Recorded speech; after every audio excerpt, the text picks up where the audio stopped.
વડોદરાની અંદર ધૂળ ખાઈ રહેલી સાયકલોને કોઈ લેવા માટે તૈયાર નથી.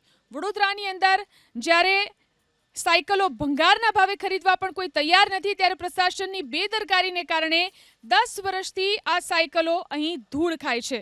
છાણીના બીઆરસી ભવનમાં આજે સાયકલની હરાજીનું આયોજન કરવામાં આવ્યું, જ્યાં સાયકલની અપસેટ વેલ્યુ 900 રૂપિયા નક્કી કરાઈ હતી, પરંતુ એક પણ વેપારીએ બોલી ન લગાવી, જેના કારણે હરાજી રદ કરવી પડી. વેપારીઓ અનુસાર સાયકલની અપસેટ વેલ્યુ 350 થી 400 રૂપિયા હોવી જોઈએ.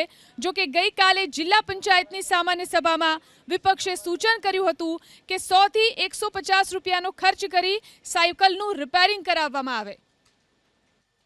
વડોદરાની અંદર ધૂળ ખાઈ રહેલી સાયકલોને કોઈ લેવા માટે તૈયાર નથી. વડોદરાની અંદર જ્યારે સાયકલો ભંગારના ભાવે ખરીદવા પણ કોઈ તૈયાર નથી, ત્યારે પ્રશાસનની બેદરકારીને કારણે 10 વર્ષથી આ સાયકલો અહીં ધૂળ ખાય છે.